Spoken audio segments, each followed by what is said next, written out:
फातिमा की रानी माँ, प्रभु यीशु की माँ, आसरा तू ही है माँ।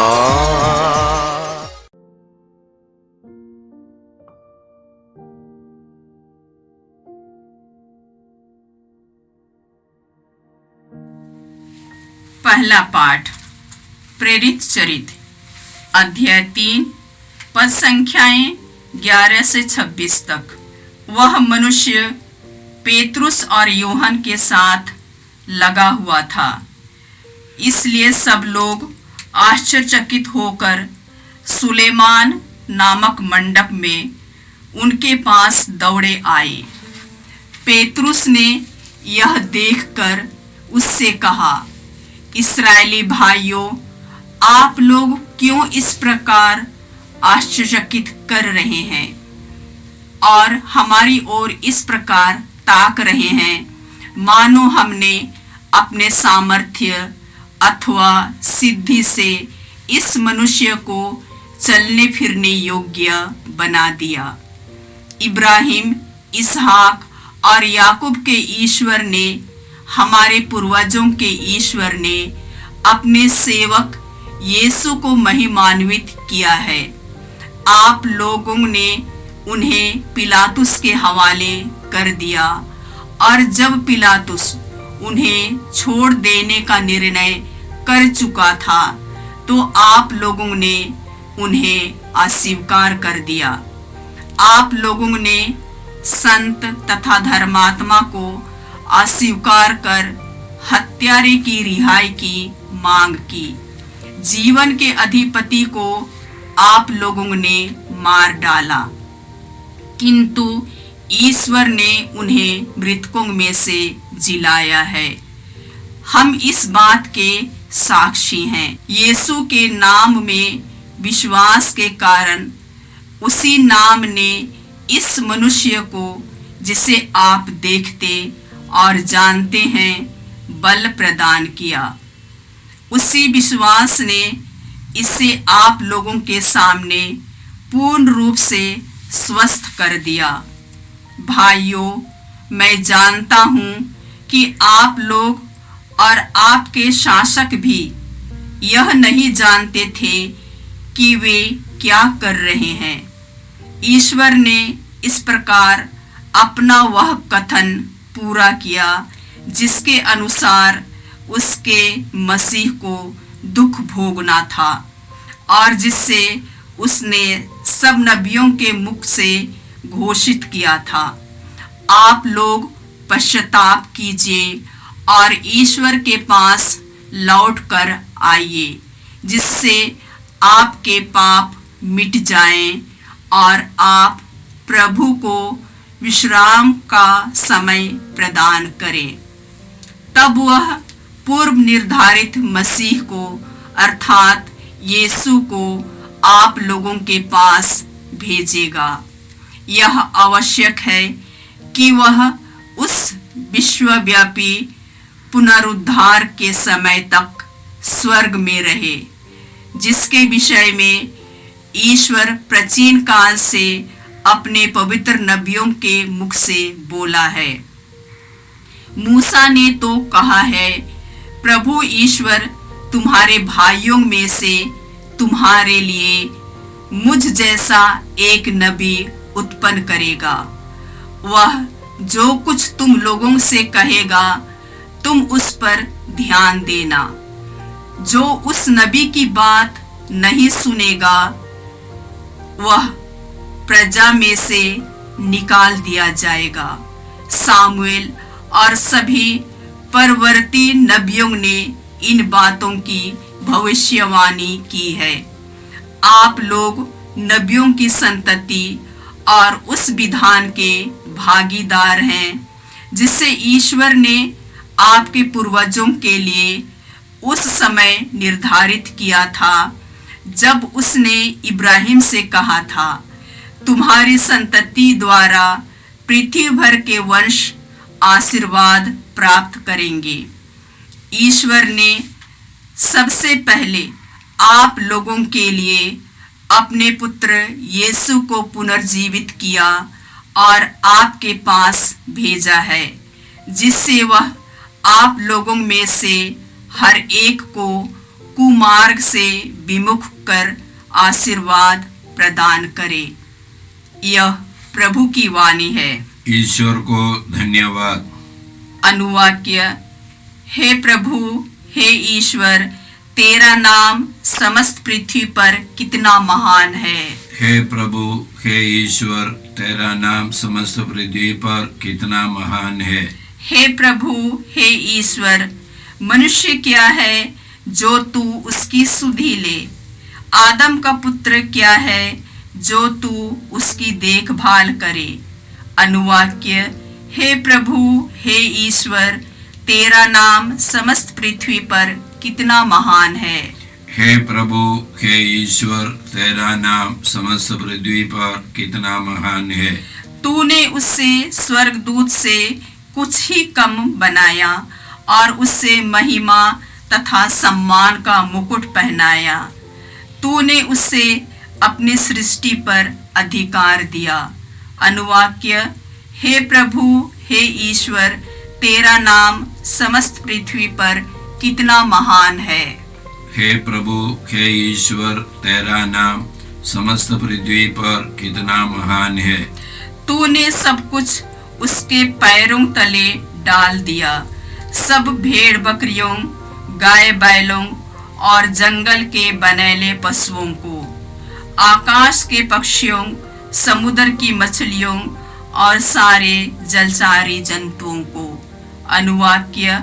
हे प्रभु, हे ईश्वर, तेरा नाम समस्त पृथ्वी पर कितना महान है। हे प्रभु, हे ईश्वर, तेरा नाम समस्त पृथ्वी पर कितना महान है। जय घोष। हालेलुया। यह प्रभु का ठहराया हुआ दिन है। हम आज प्रफुल्लित होकर आनंद मनाएं। हालेलुया। प्रभु आप लोगों के साथ हो और आपकी आत्मा के साथ।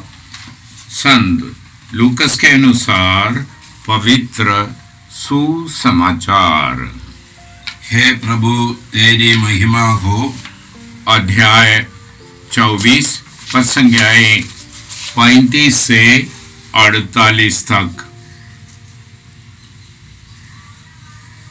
शिष्यों ने भी बताया कि रास्ते में क्या क्या हुआ और कैसे उन्होंने यीशु को रोटी तोड़ते समय पहचान लिया था। वे ये सब बातें बता ही रहे थे कि यीशु उनके बीच आकर खड़े हो गए। उन्होंने उनसे कहा, तुम्हें शांति मिले। परंतु वे विस्मित और भयभीत होकर यह समझ रहे थे कि वे कोई प्रेत देख रहे हो। यीशु ने उनसे कहा, तुम लोग घबराते क्यों हो? तुम्हारे मन में संदेह क्यों होता है? मेरे हाथ और मेरे पैर देखो, मैं ही हूं। मुझे स्पर्श कर देख लो। प्रेत को मेरे जैसा हाड़ मांस नहीं होता। उन्होंने यह कहकर उनको अपने हाथ और पैर दिखाए। इस पर भी जब शिष्यों को आनंद के मारे विश्वास नहीं हो रहा था, तो यीशु ने कहा, क्या तुम्हारे यहाँ खाने को कुछ है? उन्होंने यीशु को भुनी मछली का एक टुकड़ा दिया।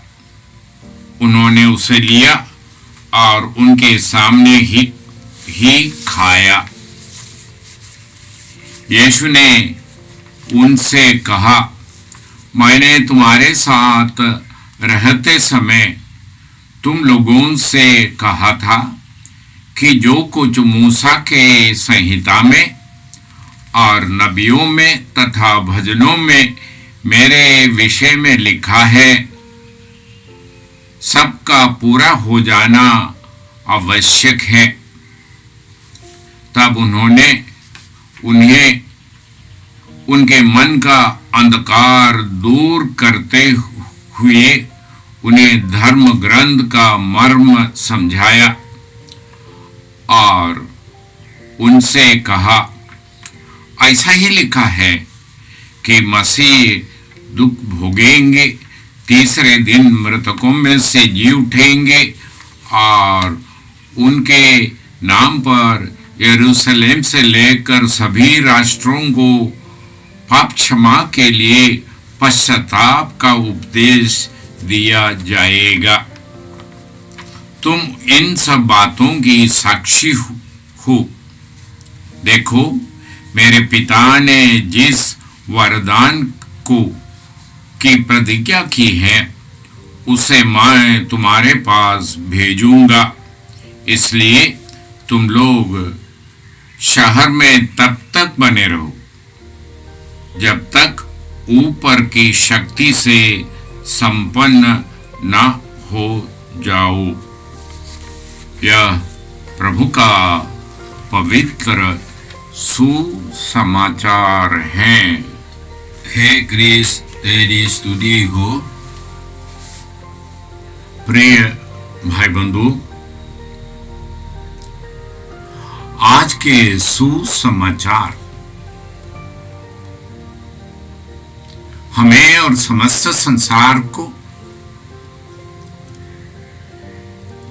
यीशु की पुनरुत्थान के बारे में समझा रहे हैं। एमाउस के रास्ते में चले शिष्यों के संग चल चलकर धर्म ग्रंथ के रहस्यों को उनको बताया, समझाया और एमाउस पहुंचने पर वे आगे रास्ते पर बढ़ने की इशारा दी तो शिष्यों ने उनको अपने पास आकर रहने और रात बिताने के लिए न्योता दी। और रात के भोजन के समय रोटी लेकर जब यीशु आशीर्वाद की प्रार्थना पड़ी तब शिष्यों की आंखें खुल गई वे यीशु को पहचाने। और यीशु उसी समय उनके आंखों से ओझल हो गए। वे उल्टे पांव दौड़कर यरूशलेम आए, शिष्यों को सारी बातें बता रहे थे और शिष्य ये सब सुनकर अचंभे में पड़ रहे थे। उस समय यीशु उनके बीच आकर खड़े हो गए और यीशु को देखकर वे घबरा गए। इतनी सारे बातें बीतने के बाद भी वे ये समझ नहीं पा रहे थे। ये उल्लेख हमें बता रहे हैं, शिष्यों के अनुभव बता रहे हैं। शिष्य पुनरुत्थान के रहस्य को समझ नहीं पा रहे थे, स्वीकार नहीं कर पा रहे थे और उनकी घबराहट स्त्रियों ने आकर कहा तो उन्होंने प्रलाप करके बात को टाल दी। शिष्य आकर के बता रहे हैं, सिमोन उनके दर्शन किए बता रहे हैं, तभी वे ये बात को, वे रहस्य को समझ नहीं पा रहे थे। ये हमारे लिए सबसे बड़ी साबूत है। शिष्य लोग बनी बनाई हुई कहानी नहीं बता रहे, उनके अनुभव बता रहे। वे ही खुद यीशु को पुनर्जीवित होने के रहस्य को स्वीकार नहीं कर पा रहे थे, समझ नहीं पा रहे थे। वे घबराहट में थे। तो यीशु उनको सबूत देते हुए कहते हैं, तुम आकर के मेरे हाथ पैर देखो। भूत प्रेत को हाड़ मांस नहीं होता, मैं ही हूं। घबराए हुए शिष्यों को वे अपने पुनरुत्थान की साक्षी दे रहे। वे हाथ पैर देखे, घावों को देखे, तब भी उनको विस्मय, आश्चर्य के अनुभव वे हृदय से स्वीकार नहीं कर पा रहे। तो उन्होंने उनसे कहा, तुम्हारे पास कुछ खाने को है? उन्होंने मछली के एक टुकड़े दिए और उनके देखते देखते यीशु ने मछली के टुकड़े उठा करके खा लिए।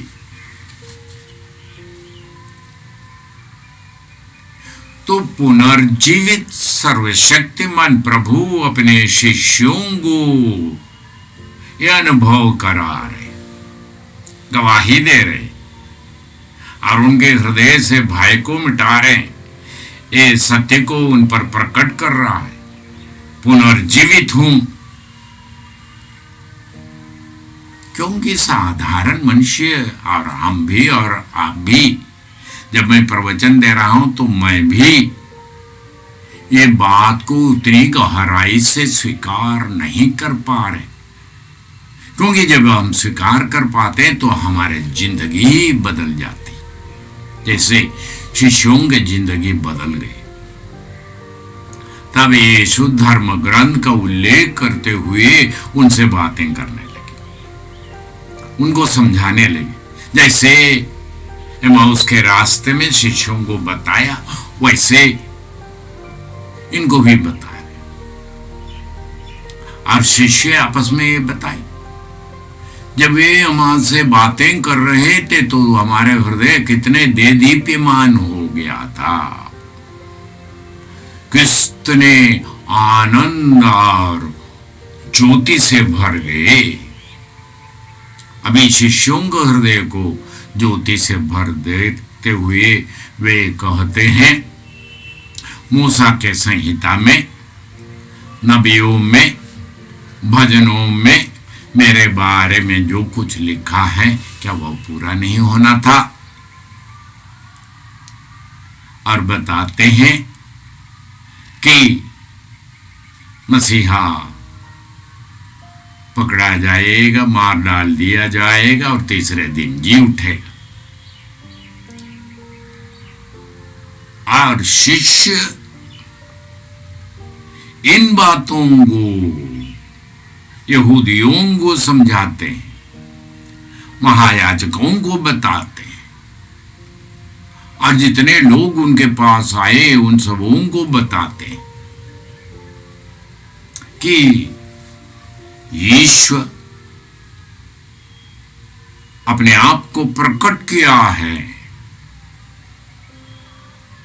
हम उनके साथ खाए पिए, उनकी शिक्षा सुने, उनके संग चले, हम उनके गवाह हैं। यह अद्भुत घटना है, किसी ने देखा सुना नहीं है, क्योंकि ईश्वर की ओर से है और ईश्वर ने प्रकट किया है। हम इसे स्वीकार कर, बाद में सारी रहस्यों पर मनन चिंतन करते हुए विश्वासी समुदाय आदि घटना से लेकर बाकी बातों को लेकर उल्लेख करते हुए सुसमाचार लिख डालते हैं, बता डालते हैं और जहां जहां वे जाते हैं वो सुसमाचार की घोषणा करते हैं। दूध संवाद से लेकर यीशु के शरीर धारण की घटना ही ईश्वर की ओर से प्रकट किए गए रहस्य है, उसे समझाते हैं। जन्म के अवसर पर गडेरियों को देवदूतों ने बताया, उस घटना का जिक्र करते हैं। पूर्व से राजा आए, सोना चांदी और मीर और गंधरस की भेंट चढ़ाए, उसे बताते हैं।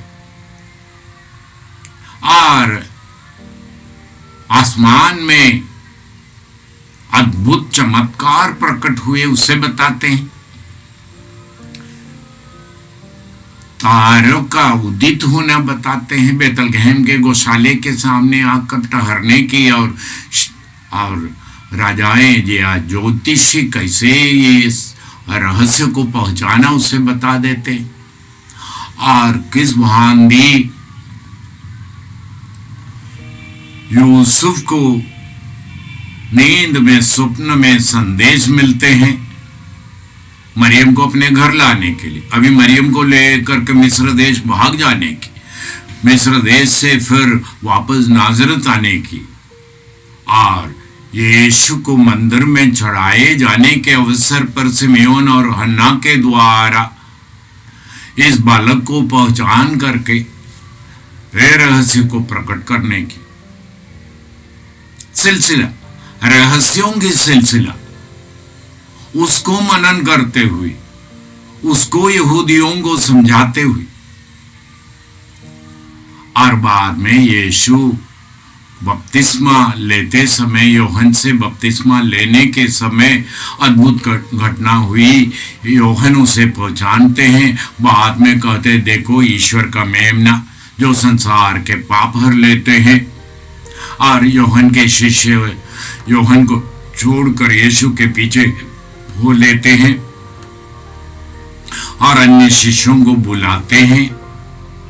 रूपांतरण की घटना, और बादल से यह आवाज सुनाई पड़ने की,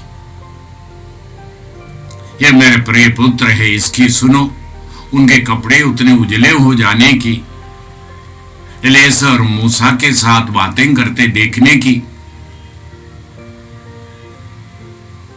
ये शिष्य इसे छिपा करके नहीं रह पाते, और जब महासभा ने आदेश दी कि यीशु का नाम लेकर कुछ न कहे, तो वे उनसे पूछते हैं क्या हमने जो सुना और देखा और अनुभव किया, क्या इसके बारे में नहीं बताना? क्या यह हमारे लिए संभव है? ईश्वर ने हमें यह अनुभव दिया है, उसके बारे में नहीं बताने हमें यह संभव नहीं? क्या उचित है? अर्थात धैर्य के साथ यीशु मसीह में ईश्वर जो कार्य प्रारंभ किया, सबके बारे में वे घोषणा करते, और घोषणा करते हुए बताते हैं हमसे बताया गया था कि यरूशलेम जाएंगे 3 दिन पर, वहां महायाजकों और शास्त्रियों फरीसियों के द्वारा टुकराए जाना, मार डालना पड़ेगा। जान करके वे यरूशलेम गए, वहां वैसा ही हुआ।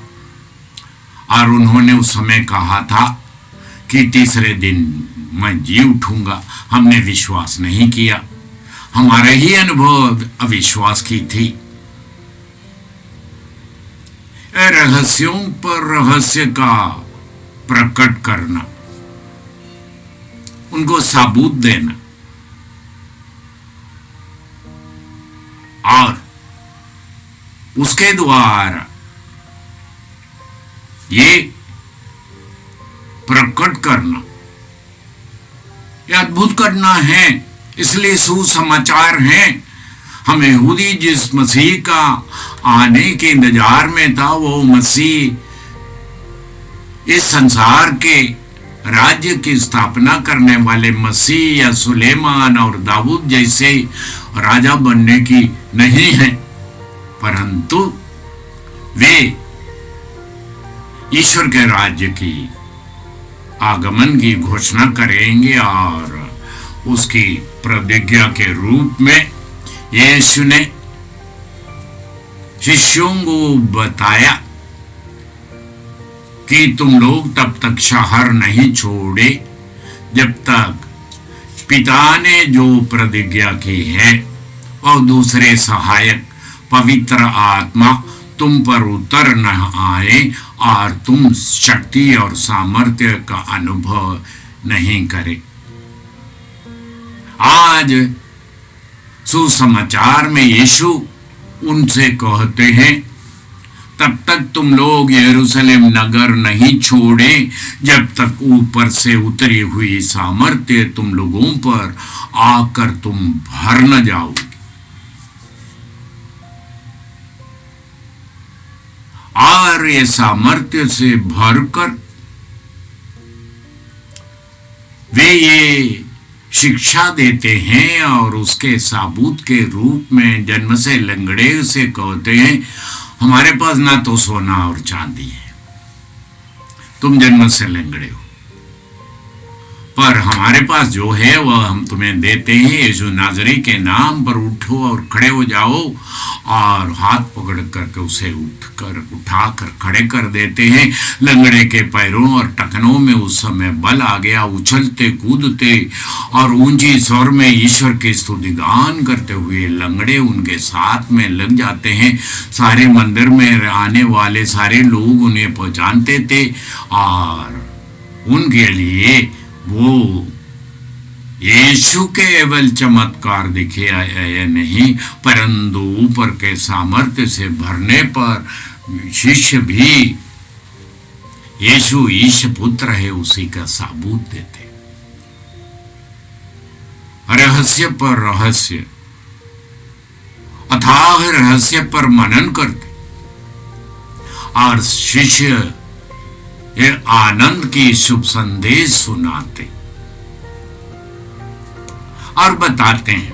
हमने और हमारे पूर्वजों को ईश्वर ने तैयार किया था, परंतु हम समझ नहीं पाए। ईश्वर पुत्र हमारे बीच में आए, हम उसे अपना नहीं पाए। हम उसे गैर यहूदियों के हाथों में सौंपकर उनको मार डलवाया,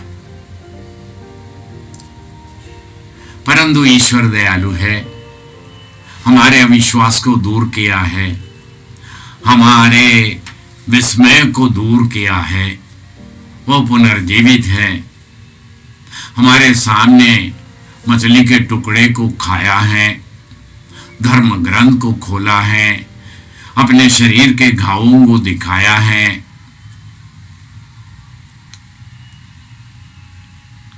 और हमें से एक थॉमस को अविश्वास होने पर दोबारा दर्शन देकर उनसे कहते हैं, तुम्हारी उंगली यहाँ लाओ, मेरे घावों में स्पर्श करो, देखो।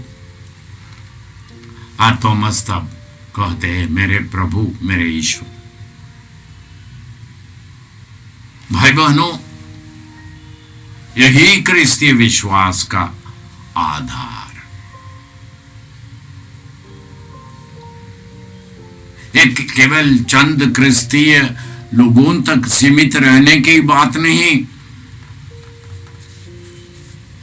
ये शिष्य समझ करके मत्ती के सुसमाचार में 28वें अध्याय में बताते हैं, तो संसार के कोने कोने तक जाओ और संसार को ये बताओ, और पिता और पुत्र और पवित्र आत्मा के नाम पर उन्हें बपतिस्मा दो, विश्वास का वरदान दो, पवित्र आत्मा के आवाहन के लिए हाथ रखकर उन पर प्रार्थना करो, वे पवित्र आत्मा से भर जाएंगे और पवित्र आत्मा के दानों और वरदानों को पाएंगे।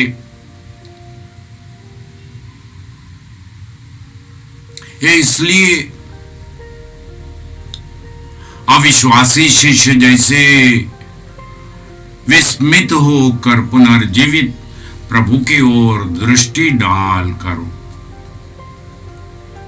कांसे के सांप को देखने पर चंगे हुए यहूदियों की बांधी क्रूस पर आरोहित यीशु की ओर दृष्टि डालकर पक्षमा पाकर पिता के प्रतिज्ञात पवित्र आत्मा को पाकर नई सृष्टि बनने के लिए समस्त संसार को बुलाते हैं। क्रिस्ती अपने ये विश्वास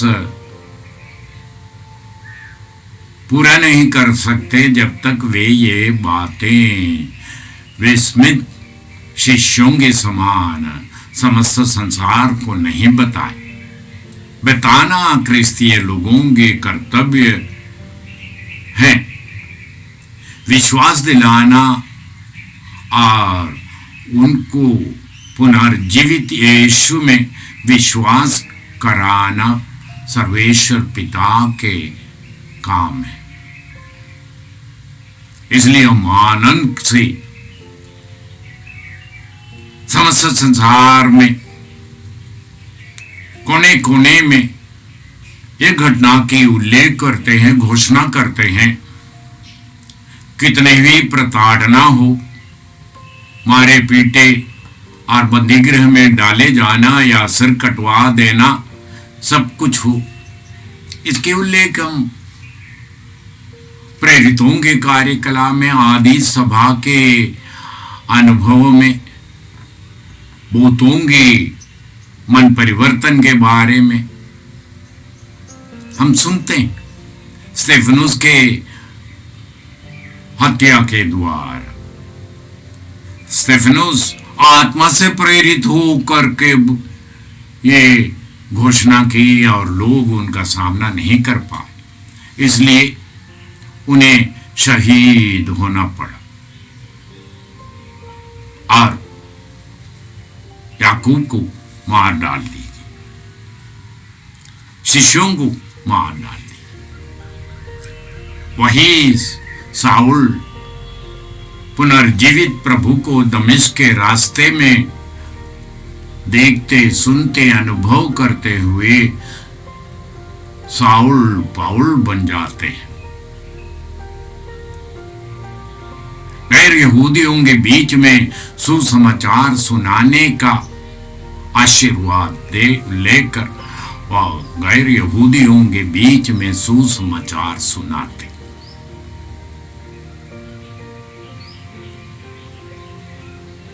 हम प्रेरितों के कार्यकलाप में 12वें अध्याय में पढ़ते हैं कुरनेलियुस के घर में पेतरुस कैसे पहुंचा और वहां विश्वास की घोषणा कैसे किए और पवित्र आत्मा लोगों पर, गैर यहूदियों पर उतर आए।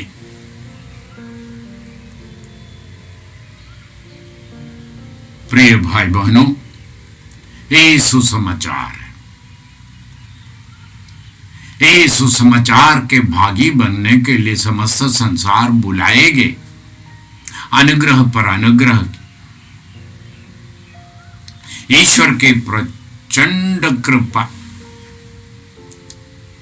अविश्वासी शिष्यों को विश्वासी दिल बनाते हैं, पिता और पुत्र और पवित्र आत्मा के नाम पर। जय यीशु क्रिस्त में प्रिय भाई और बहनों, प्रभु यीशु ने हमें आदेश दिया है संसार के कोने कोने में जाकर सारी सृष्टि को सुसमाचार सुनाओ।